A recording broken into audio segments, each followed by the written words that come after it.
yung dulo. Update natin yung kabilang side ng Ayala Bridge. Bigay pala ng mga ano dito, mga container vans. Ito yung dadaanan ng Pasig River Esplanade. Welcome back po ulit mga kabayan sa aming channel. Nasa naman tayo sa phase 3 ng Pasig River Esplanade. Mag-update tayo hanggang dun sa Ayala Bridge. Tingnan natin itong Pasig River. Kaunti na lang uli ang mga water hyacinths. Mga basura. Nagpa-practice ng estudyante dun sa ilalim ng Binondo Intramuros Bridge. Kawawa naman ang estudyante. Yun na lang ang mga natitirang lugar pwedeng mag-practice sa ilalim ng tulay. Wala na kasi ng mga open space. Ito pa yung Estranza. Ang laki rin itong lugar na to. Pwede rin siyang gawin Arroceros Forest Park. Sobrang init. Ano pa lang to, 10 o'clock pa lang. Kaya hindi ito mapasyalan ng ng tanghali.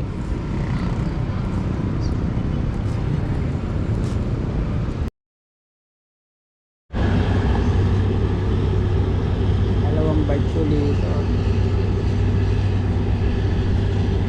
Papunta naman ng Manila Bay. Daming basura ng Pagdan.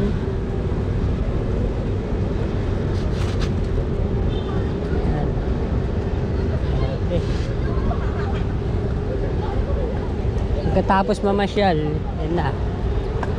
Tapon na lang ng basura.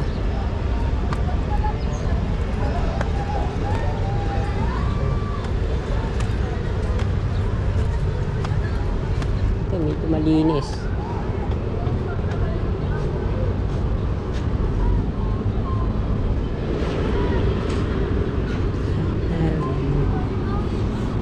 Wala namang naipong mga basura.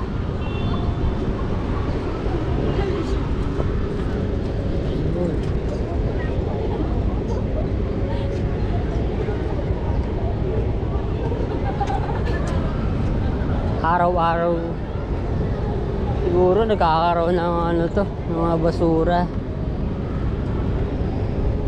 Pero pinaka-esplanade wala naman halos. Hindi lang talaga sa sa Pagdan. Plaza Mexico. Walang mga baturahan dito sa Plaza Mexico. Ganda na.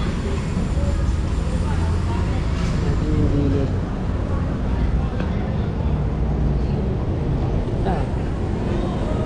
Mga basura na rin.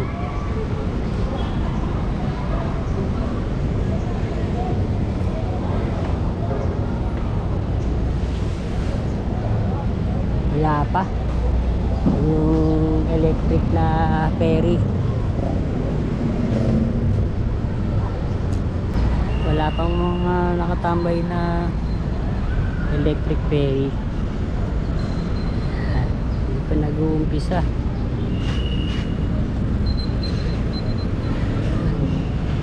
Yan natin yung intendensya.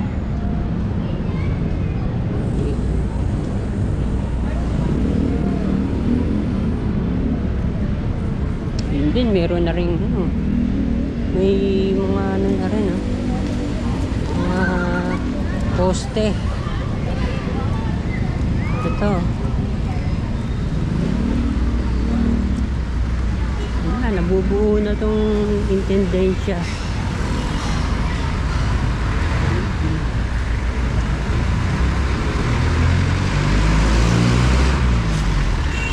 Hindi na lang siya pader. Ay, meron na dun sa pinakaloob. Yun, meron na rin. Inubo na yung para sa ano, sa bubong. Nasa showcase area na tayo. Tingnan natin yung dito mga graffiti. Wala na. Tanggal na nila. Ayun. Malinis na uling tingnan.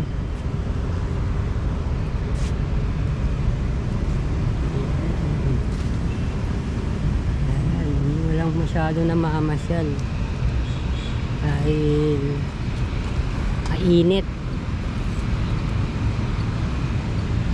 Padang hapon lang talaga napupuntahan tong Esplanade. Ito medyo malilim na yung mga ano na dito mga puno na.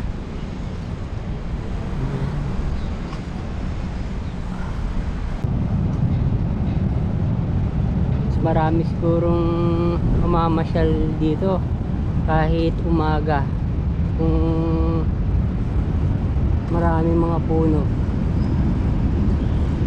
Ayan. Ang ganda ng ano ng Fort Face.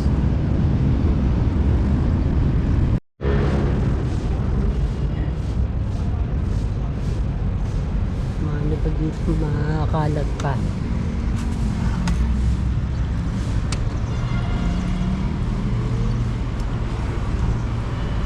Baka nadala na yung mga mga nagdadaan, lagi may tubig.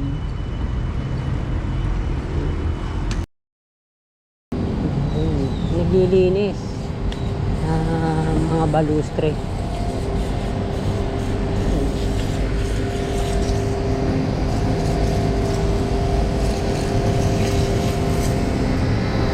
Sabi na ano mga agyo.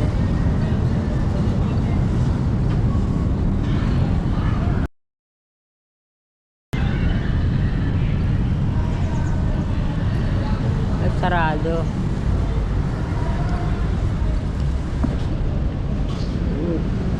May harang dito. Tingnan natin.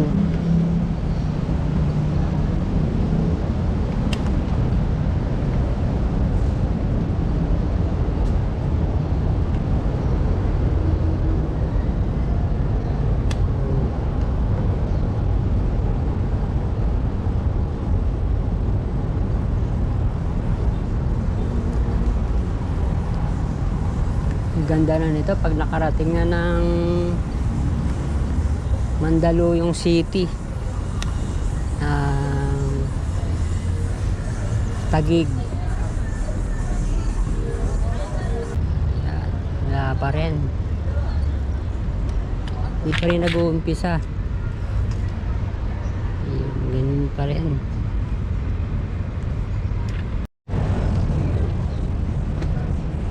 Yung dulo. Yun, nawala na yung mga barge dun. Ang dami na dati dun. Ganito pa rin.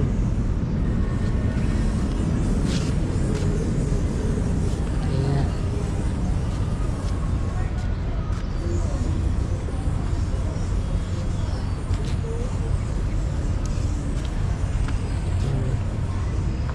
ang pilote pa lang laba.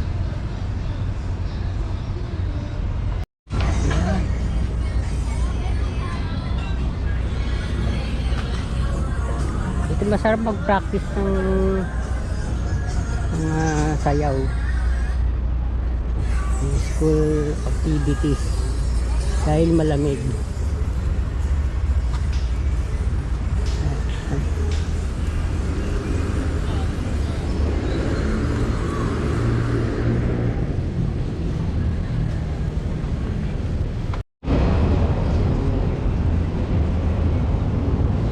Parang gusto kong kang bumalik ng Arroceros Forest Park, malamig. Paglabas mo ang init. Ito yun, Arroceros Forest Park.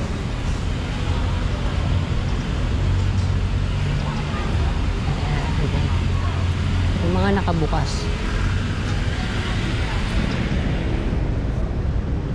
Hindi. Mga palamig.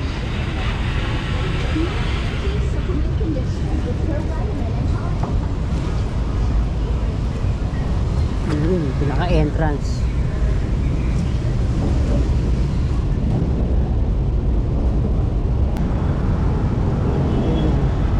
Ito naman ang update natin, yung kabilang side ng Ayala Bridge. Bigay pala ng mga ano dito, mga container vans.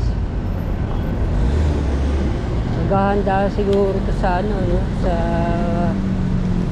rally ng INC. 3 araw ding ano yan, rally. Ayan.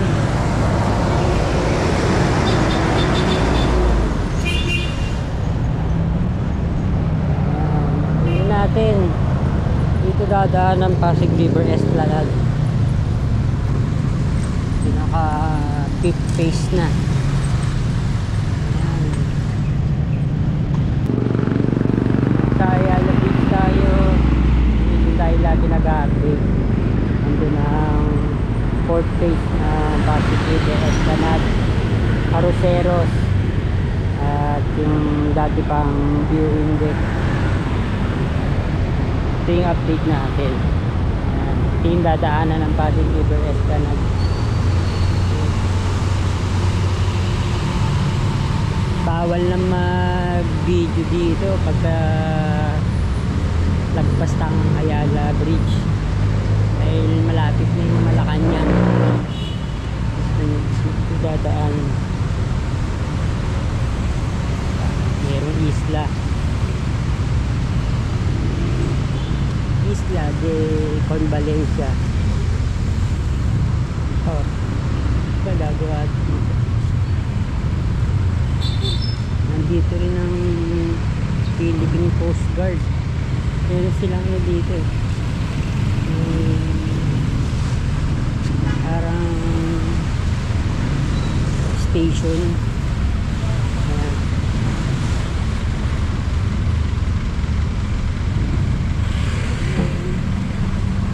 Entrance. Hospicio de San Jose ang nakalagay. Ito. Philippine Coast Guard. Dalawa, no? Lagusan ng Pasig River. Dito rin yung ginagawa.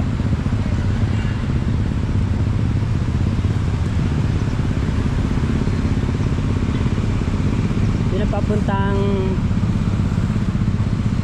Mabini Bridge. Gagawa. Malawak naman. Wala nang aalising mga bahay. Relocate.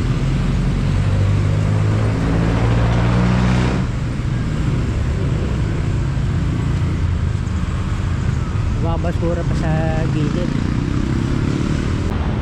Ito yung puno ng talisay. Ano ginagamit din niya sa ano, mga isda.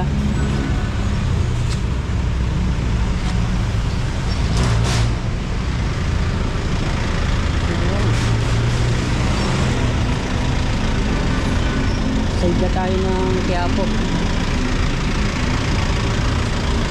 Ayun, kaliwa papuntang Carriedo, Palangka Street. Meron din palang mga dito, mga container.